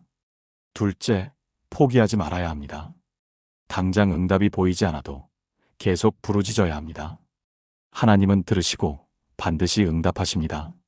저는 인천에 사시는 최영수 장로님을 잊을 수 없습니다. 그분은 71세에 폐암 사기 진단을 받으셨습니다. 의사는 6개월이라는 시한부 선고를 했습니다. 이미 암이 다른 장기로 전이된 상태였고 수술도 불가능했습니다. 항암 치료를 시작했지만 부작용이 너무 심했습니다. 머리카락이 빠지고 구토가 계속되고 체중이 급격히 줄었습니다. 처음 2달간은 그저 견디기만 했습니다. 하나님, 이 고통을 이겨낼 힘을 주세요라고 기도했습니다. 하지만 상태는 나아지지 않았습니다. 3개월째 더 이상 견딜 수 없는 지경에 이르렀습니다. 그날 밤 최 장로님은 홀로 기도실에 들어가셨습니다. 그리고 처음으로 절박하게 부르짖었다고 합니다. 하나님, 저를 살려주세요. 아직 할 일이 남았습니다. 손주들이 아직 어립니다. 아내 혼자 두고 갈 수 없습니다. 제발 저를 고쳐주세요. 목이 쉬도록 울부짖었습니다. 1시간, 2시간, 3시간. 새벽 4시가 되어서야 기도실에서 나왔습니다. 그날부터 매일 새벽 최 장로님은 그렇게 부르짖기 시작했습니다. 더 이상 격식 있는 기도가 아니었습니다. 살려달라고, 치유해달라고 온 힘을 다해 외쳤습니다. 2주가 지났을 때였습니다. 항암 치료 부작용이 줄어들기 시작했습니다. 의사도 이상하다고 했습니다. 보통은 회차가 거듭될수록 부작용이 심해지는데 장로님은 오히려 견디는 힘이 좋아지고 계십니다. 한 달 후 CT 검사를 했습니다. 종양의 크기가 줄어들었습니다. 의사는 놀라워하며 말했습니다. 이 정도 진행된 암에서 이런 반응이 나오는 건 매우 드뭅니다. 3개월 후 다시 검사를 했습니다. 전이 되었던 부분도 현저히 좋아졌습니다. 6개월이 되었을 때 처음 시한부 선고를 했던 의사가 말했습니다. 의학적으로 설명이 안 됩니다. 기적이라고밖에 할 수 없습니다. 지금 최영수 장로님은 5년이 지났지만 여전히 건강하게 지내고 계십니다. 매주 병원 호스피스 병동을 방문해서 같은 고통을 겪는 분들을 위로하고 기도해드리고 있습니다. 그분이 제게 말씀하셨습니다. 목사님, 처음에 저는 예의 바르게 기도했어요. 주님의 뜻대로 하옵소서라고요. 그런데 그건 진짜 제 마음이 아니었어요. 저는 살고 싶었어요. 절박했어요. 그래서 진짜 마음으로 부르짖었더니 하나님이 응답하셨어요. 여러분, 하나님께 부르짖으십시오. 격식 차릴 필요 없습니다. 예의 바를 필요 없습니다. 진짜 마음으로 절박하게 온 힘을 다해 부르짖으십시오. 하나님은 들으시고 반드시 응답하십니다. 함께 기도하시겠습니까? 하나님 아버지, 제가 지금 주님께 부르짖습니다. 저를 고쳐주세요. 이 질병에서 건져주세요. 혼자 힘으로는 이길 수 없습니다. 주님만이 제 유일한 소망입니다. 주님은 부르짖는 자에게 반드시 응답하시는 분이십니다. 제 절박한 기도를 들어주시고 치유의 손길을 내려주소서. 주님의 능력을 믿고 의지합니다. 예수님의 이름으로 간절히 기도합니다. 아멘. 부르짖음을 멈추지 마십시오. 하나님은 지금 여러분의 기도를 듣고 계십니다. 질병과 싸우는 시간은 고독합니다. 아무리 사랑하는 가족이 곁에 있어도 결국 그 고통은 혼자 견뎌야 합니다. 밤에 통증으로 잠을 이루지 못할 때 옆에서 자는 배우자를 깨울 수도 없습니다. 새벽에 눈을 뜰 때마다 찾아오는 두려움. 오늘도 이 고통이 계속되겠구나 하는 절망감은 말로 표현할 수 없습니다. 병원 침대에 누워 천장만 바라보고 있으면 세상에서 가장 외로운 사람이 된 것 같습니다. 그런데 시편 41편 3절은 놀라운 약속을 하고 있습니다. 여호와께서 그를 병상에서 붙드시고 그가 누워있을 때에 그의 병을 다 낫게 하시느니라. 여기서 병상에서 붙드시고라는 표현을 깊이 묵상해 보십시오. 히브리어 원어를 보면 사드라는 단어인데 지탱하다, 받쳐주다, 힘을 북돋우다는 의미입니다. 마치 넘어지려는 사람을 옆에서 꼭 붙잡고 있는 것과 같은 이미지입니다. 하나님은 우리가 병상에 누워있을 때 그냥 멀리서 지켜보시는 것이 아니라 바로 곁에서 우리를 붙들고 계십니다. 그리고 병을 다 낫게 하시느니라는 완전한 회복의 약속입니다. 일시적 호전이 아니라 완전한 치유를 말씀하고 계십니다. 이 시편을 기록한 다윗은 자신도 병상에 누워 고통받던 경험이 있었습니다. 그때 그는 원수들의 조롱과 비방도 함께 견뎌야 했습니다. 4절을 보면 내가 말하기를 여호와여 내게 은혜를 베푸사 내 영혼을 고치소서 내가 주께 범죄하였나이다라고 고백합니다. 육체의 고통뿐 아니라 영적인 고민도 있었던 것입니다. 하지만 다윗은 확신했습니다. 하나님이 자신을 붙들고 계신다는 것을, 반드시 낫게 하실 것이라는 것을. 우리는 어떻게 이 약속을 경험할 수 있을까요? 첫째, 고통 가운데서도 하나님의 임재를 인정해야 합니다. 하나님이 나와 함께 계신다는 고백이 필요합니다. 둘째, 병상에서의 시간을 하나님과 더 깊이 교제하는 시간으로 삼아야 합니다. 고통은 우리를 하나님께 더 가까이 가게 만듭니다. 저는 광주에 사시는 이정희 권사님의 이야기를 나누고 싶습니다. 그분은 62세에 뇌졸중으로 쓰러지셨습니다. 반신마비가 왔고 말도 제대로 할 수 없게 되었습니다. 병원에서 6개월간 입원 치료를 받았지만 회복이 더뎠습니다. 의사는 평생 휠체어 생활을 하셔야 할 수도 있습니다라고 말했습니다. 퇴원 후 집에서 요양하게 되었습니다. 침대에서 일어날 수도 없었고 화장실도 혼자 갈 수 없었습니다. 딸이 직장을 그만두고 간병을 해야 했습니다. 이 권사님은 자신이 짐이 되었다고 생각했습니다. 차라리 내가 없는 게 가족들에게 나은 거 아닐까 하는 생각까지 했습니다. 우울증이 왔고 먹는 것도 거부하기 시작했습니다. 그런데 어느 날 밤이었습니다. 침대에 누워 잠을 이루지 못하고 있는데 갑자기 찬송가 가사가 떠올랐습니다. 내주는 강한 성이요 방패와 병기 되시니. 그 순간 눈물이 났습니다.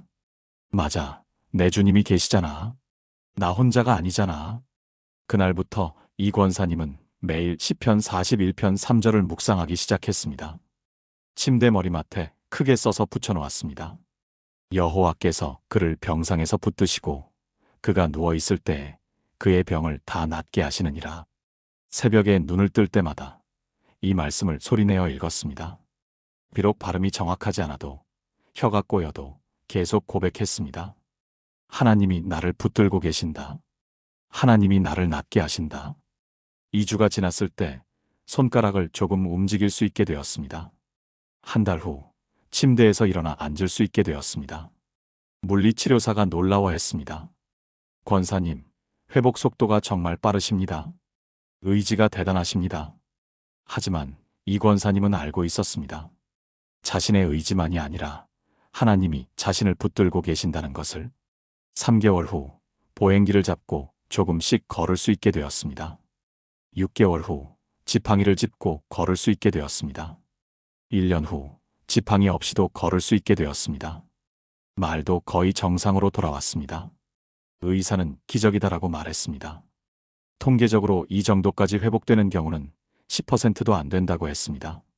지금 이정희 권사님은 같은 질병으로 고생하는 분들을 위한 재활 도우미로 봉사하고 계십니다. 병원을 방문해서 뇌졸중 환자들을 만나 자신의 경험을 나누고 격려합니다. 그분이 제게 말씀하셨습니다. 목사님, 그 병상의 시간이 제 인생에서 가장 소중한 시간이었어요. 하나님이 저를 붙들고 계신다는 걸 뼈저리게 느꼈거든요. 혼자가 아니었어요. 한순간도 혼자가 아니었어요. 여러분, 지금 병상에 계십니까? 고통 가운데 계십니까? 하나님이 여러분을 붙들고 계십니다. 지금 이 순간에도 여러분의 곁에서 떠나지 않고 계십니다. 함께 기도하시겠습니까? 사랑의 하나님 아버지, 이 고통의 시간이 너무 길고 힘듭니다. 하지만 주님께서 저를 병상에서 붙들고 계심을 믿습니다. 제가 누워있을 때에 제 병을 다 낫게 하실 것을 믿습니다. 혼자가 아님을 느끼게 하시고 이 고통 가운데서도 주님의 임재를 경험하게 하소서. 하루하루 회복의 은혜를 주시고 완전한 치유를 향해 나아가게 하소서. 주님의 손길이 저를 붙들고 계심을 확신합니다. 예수님의 이름으로 기도합니다. 아멘. 병상이 끝이 아닙니다. 하나님이 붙들고 계시고 반드시 일으키실 것입니다. 많은 분들이 치유를 위해 여러 방법을 시도합니다. 좋다는 약은 다 먹어보고 좋다는 병원은 다 가보고 좋다는 민간요법도 시도해봅니다. 물론 이런 노력들이 나쁜 것은 아닙니다. 하나님은 의학도 사용하시고 자연의 치유력도 사용하십니다. 하지만 가장 근본적이고 강력한 치유의 능력은 어디에 있을까요? 시편 107편 20절은 명확하게 선포합니다. 그가 그의 말씀을 보내어 그들을 고치시고 위험한 지경에서 건지시는도다. 말씀을 보내어라는 표현을 주목해 보십시오. 하나님의 말씀이 단순한 정보나 위로가 아니라 실제적인 치유의 능력을 가지고 있다는 것입니다. 말씀이 보내지면 그 말씀 자체가 치유의 역사를 일으킵니다. 히브리어로 다바르는 말씀이라는 뜻이지만 동시에 사건, 실제라는 의미도 가지고 있습니다. 하나님의 말씀은 그냥 말이 아니라 실제로 일어나는 사건입니다. 창세기 1장을 보면 하나님이 말씀하시자 빛이 생겼고 땅이 생겼고 생명이 생겼습니다. 빛이 있으라 하시니 빛이 있었습니다. 말씀이 곧 창조의 능력이었습니다. 마찬가지로 내 병을 고치시며라고 말씀하시면 실제로 치유가 일어납니다. 이 시편 107편의 배경을 보면 더 깊이 이해할 수 있습니다. 이스라엘 백성들이 광야에서 방황할 때 질병과 죽음의 위기에 처했습니다. 17절을 보면 미련한 자들은 그들의 죄악의 길을 따르고 그들의 악을 범하기 때문에 고난을 받아라고 나옵니다. 18절에는 그들은 그들의 모든 음식물을 싫어하여 사망의 문에 이르렀도다라고 합니다. 완전히 절망적인 상황이었습니다. 그런데 19절, 이에 그들이 환난 중에 여호와께 부르짖음에 그가 그들의 고통에서 그들을 구원하시되, 그리고 20절, 그가 그의 말씀을 보내어 그들을 고치시고 위험한 지경에서 건지시는도다. 하나님은 말씀으로 그들을 고치셨습니다. 그렇다면 우리는 어떻게 말씀의 치유 능력을 경험할 수 있을까요? 첫째, 말씀을 단순히 읽는 것을 넘어서 선포해야 합니다. 소리내어 읽고 고백하고 선언해야 합니다. 둘째, 말씀을 매일 묵상하고 암송해야 합니다. 말씀이 우리 안에 풍성히 거할 때 치유의 역사가 일어납니다. 저는 제주도에 사시는 강민수 집사님의 간증을 들려드리고 싶습니다. 그분은 58세에 당뇨병 합병증으로 고생하고 계셨습니다. 혈당 조절이 되지 않아 신장 기능이 나빠지기 시작했고 망막병증으로 시력도 떨어졌습니다. 의사는 투석을 준비해야 할 수도 있다고 경고했습니다. 약을 먹고 식이요법을 하고 운동도 했지만 상태는 계속 악화되었습니다. 강 집사님은 점점 절망에 빠졌습니다. 이제 끝인가? 투석하면서 남은 인생을 살아야 하나? 그런데 어느 날 새벽 기도회에서 목사님이 시편 107편 20절 말씀을 전했습니다. 그가 그의 말씀을 보내어 그들을 고치시고 위험한 지경에서 건지시는도다. 그 말씀이 강 집사님의 가슴에 박혔습니다. 말씀이 치유의 능력이구나. 내가 너무 약과 의술에만 의지하고 정작 하나님의 말씀은 소홀히 했구나. 그날부터 강 집사님은 매일 아침 일어나자마자 시편 말씀을 소리내어 읽기 시작했습니다. 특히 치유에 관한 구절들을 찾아서 노트에 적었습니다. 시편 103편 3절 내 모든 병을 고치시며, 시편 147편 3절 상심한 자들을 고치시며, 시편 107편 20절 말씀을 보내어 그들을 고치시고, 이 말씀들을 하루에 10번씩 소리내어 고백했습니다. 아침에 일어나자마자, 식사 전마다, 잠들기 전에. 처음에는 아무런 변화가 없었습니다. 한 달이 지나도 혈당 수치는 그대로였습니다. 하지만 강 집사님은 멈추지 않았습니다. 말씀은 살아있고 능력이 있다. 하나님이 보내신 말씀은 반드시 이루어진다. 그렇게 믿으며 계속 고백했습니다. 2개월째 되던 어느 날 놀라운 일이 일어났습니다. 혈당 수치가 떨어지기 시작한 것입니다. 처음에는 조금씩이었습니다. 공복 혈당이 200에서 180으로, 180에서 160으로, 3개월 후 130으로 떨어졌습니다. 의사가 놀라워하며 물었습니다. 집사님, 뭔가 특별히 하신 게 있으세요? 이렇게 급격히 좋아지는 건 드문 경우입니다. 강 집사님은 말씀을 고백하고 있다고 말했습니다. 의사는 과학적으로 설명할 수 없다며 고개를 갸웃했지만 결과는 분명했습니다. 6개월 후 혈당은 거의 정상 범위로 들어왔습니다. 신장 기능 검사 수치도 개선되었습니다. 망막 검사에서도 더 이상 악화되지 않았다는 결과가 나왔습니다. 1년 후 강 집사님은 약의 용량을 줄일 수 있게 되었습니다. 투석은 더 이상 고려하지 않아도 되었습니다. 지금도 강 집사님은 매일 아침 말씀을 고백하고 있습니다. 교회에서 당뇨병으로 고생하는 성도들을 위한 말씀 묵상 모임을 이끌고 계십니다. 그분이 제게 말씀하셨습니다. 목사님, 말씀은 정말 살아있어요. 처음엔 반신반의했는데 하나님의 말씀은 보내지면 반드시 이루어지더라고요. 제가 살아있는 증거입니다. 여러분, 말씀을 붙드십시오. 말씀을 선포하십시오. 말씀을 암송하십시오. 하나님의 말씀에는 치유의 능력이 있습니다. 함께 기도하시겠습니까? 전능하신 하나님 아버지, 주님의 말씀은 살아있고 능력이 있습니다. 주님께서 말씀을 보내어 저를 고치시고 위험한 지경에서 건지실 것을 믿습니다.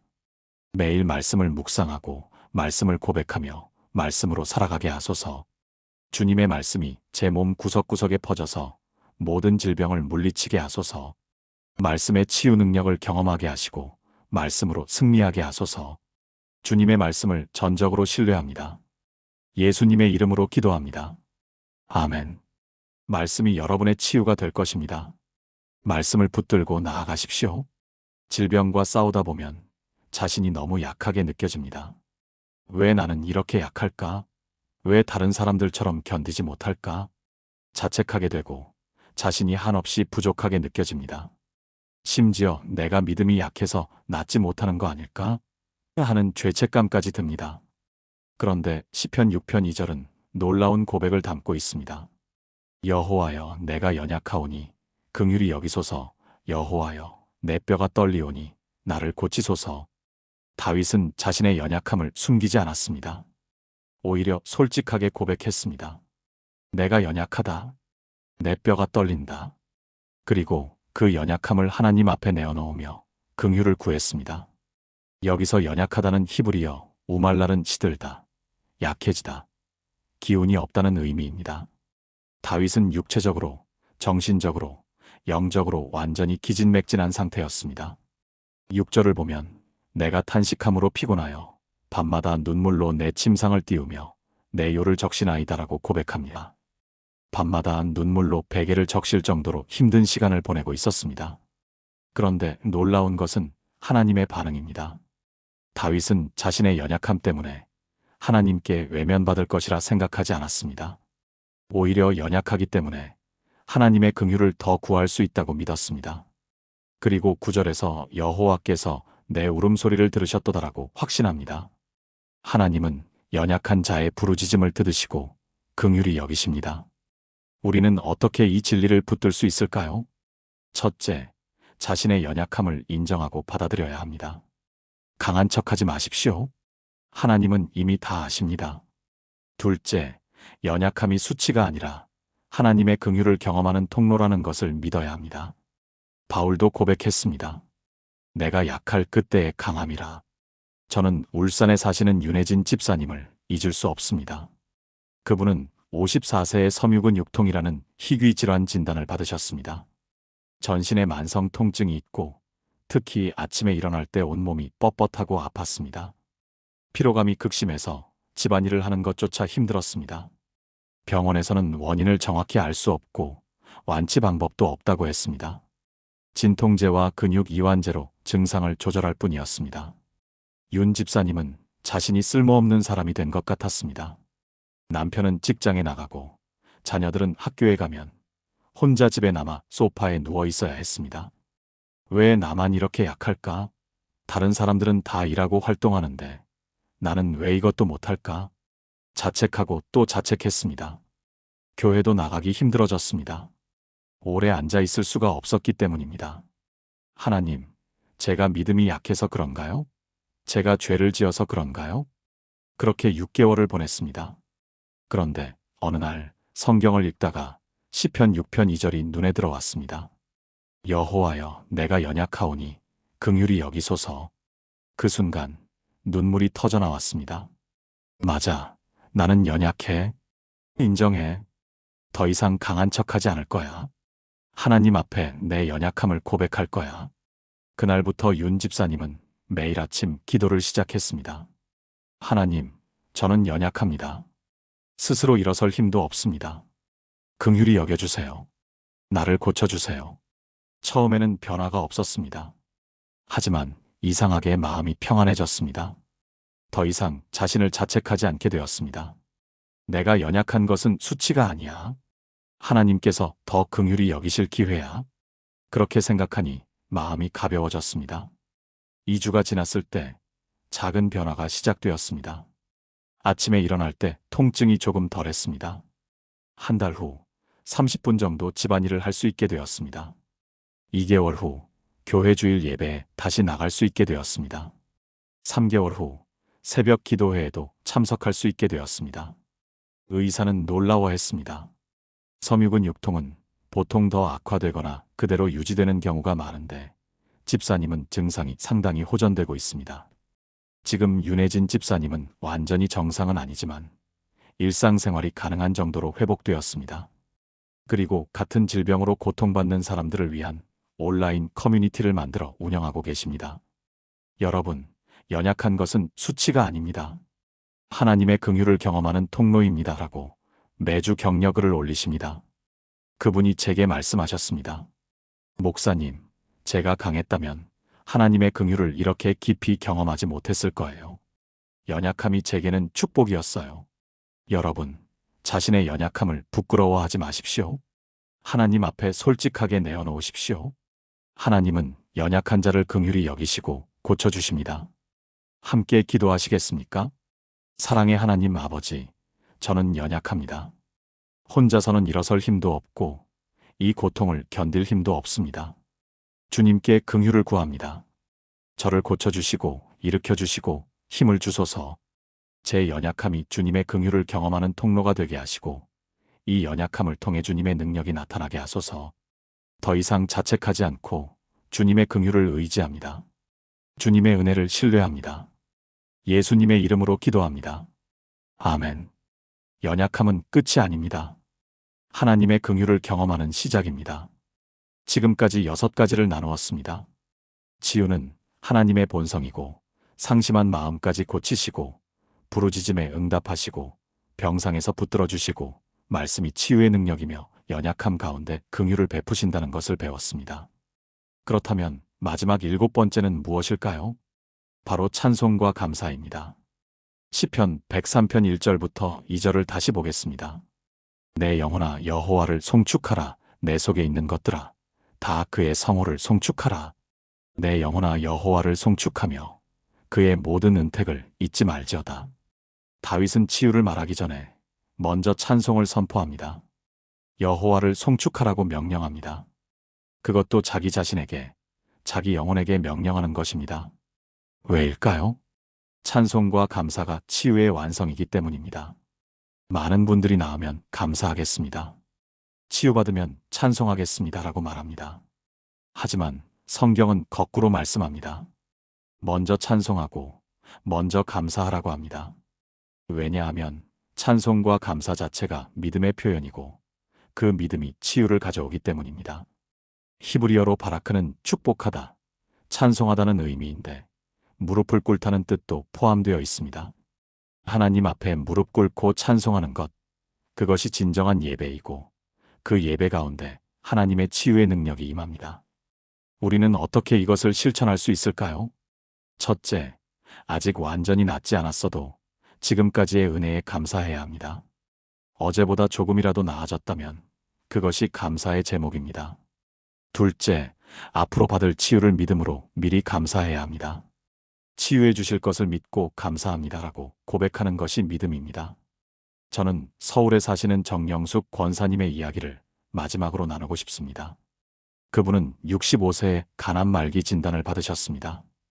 이미 간 전체에 퍼진 상태였고 수술도 불가능했습니다. 의사는 3개월에서 6개월이라는 시한부 선고를 했습니다. 정 권사님은 처음에 완전히 무너졌습니다. 아직 할 일이 많은데, 손주들도 어린데 왜 하필 나한테? 눈물로 하루하루를 보냈습니다. 그런데 어느 날 병실에 목사님이 신방을 오셨습니다. 정 권사님은 울면서 하소연했습니다. 목사님, 저는 이제 끝인 것 같아요. 하나님께서 저를 버리신 것 같아요.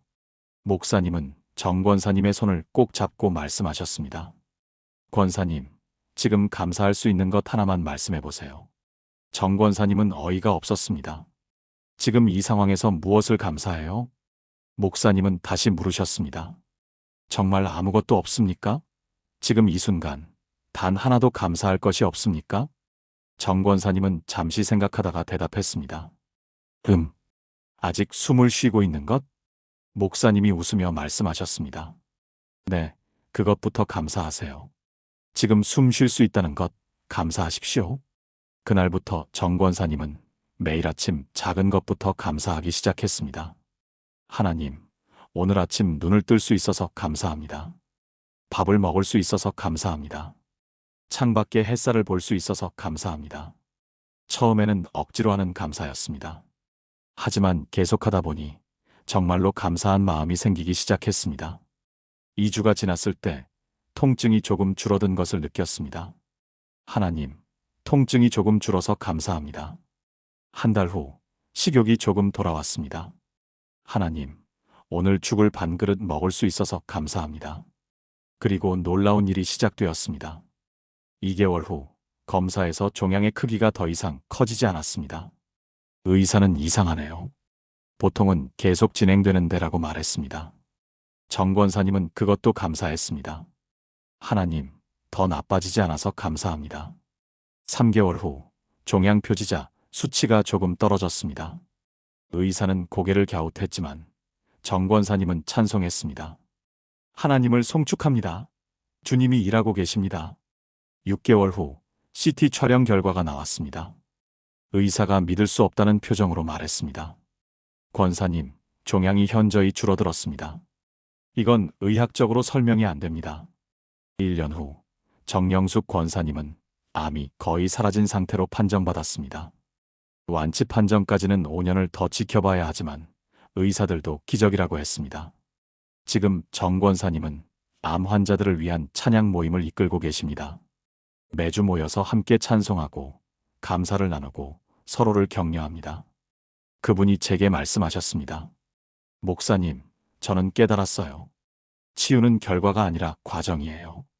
그리고 그 과정에서 찬송하고 감사하는 것, 그것이 치유를 완성하는 마지막 열쇠였어요. 여러분, 지금 찬송할 수 있습니까? 아직 완전히 낫지 않았어도 지금까지의 은혜에 감사할 수 있습니까? 그 찬송과 감사가 여러분의 치유를 완성할 것입니다. 함께 기도하시겠습니까? 찬양받으실 하나님 아버지, 제가 여기까지 온 것이 주님의 은혜입니다. 아직 완전하지 않지만 지금까지 지켜주신 것을 감사드립니다. 여호와를 송축합니다. 주님의 모든 은택을 잊지 않겠습니다. 이 고통 가운데서도 찬송하며 완전한 치유를 믿음으로 미리 감사드립니다. 주님께서 저를 완전히 회복시키실 것을 믿고 그날을 소망하며 지금도 찬양합니다. 주님의 치유하심을 선포하고 감사합니다. 예수님의 이름으로 기도합니다. 아멘. 찬송과 감사로 여러분의 치유를 완성하십시오. 하나님은 찬송 중에 거하시는 분이십니다. 사랑하는 여러분, 지금까지 나눈 7가지 말씀을 하나의 기도로 드리겠습니다. 함께 기도하시겠습니까? 전능하신 하나님 아버지, 오늘 이 시간 시편의 놀라운 치유의 약속들을 깨닫게 하심을 감사드립니다. 치유가 주님의 본성이며 상심한 마음까지 고치시고 부르짖음에 응답하시며 병상에서 붙들어 주시고 말씀으로 치유하시며 연약함 가운데 긍휼을 베푸시고 찬송과 감사로 치유를 완성하시는 주님을 찬양합니다. 저는 이 시간 고백합니다. 주님은 내 모든 죄악을 사하시며 내 모든 병을 고치십니다. 주님은 상심한 자들을 고치시며 그들의 상처를 싸매시는 분이십니다. 제가 주님께 부르짖음에 주님께서 저를 고치십니다. 주님께서 저를 병상에서 붙드시고 제가 누워있을 때에 제 병을 다 낫게 하십니다. 주님께서 주님의 말씀을 보내어 저를 고치시고 위험한 지경에서 건지십니다. 제가 연약하오니 주님께서 긍휼히 여기시고 저를 고치십니다. 내 영혼아 여호와를 송축하라. 내 속에 있는 것들아 다 그의 성호를 송축하라. 오늘부터 저와 제 가족이 이 7가지 약속을 매일 고백하며 살아가게 하소서. 새벽마다 이 말씀으로 하루를 시작하게 하시고 밤마다 이 말씀으로 감사하며 잠들게 하소서. 고통이 찾아올 때마다 이 약속을 붙들고 연약함을 느낄 때마다 주님의 긍휼을 구하게 하소서.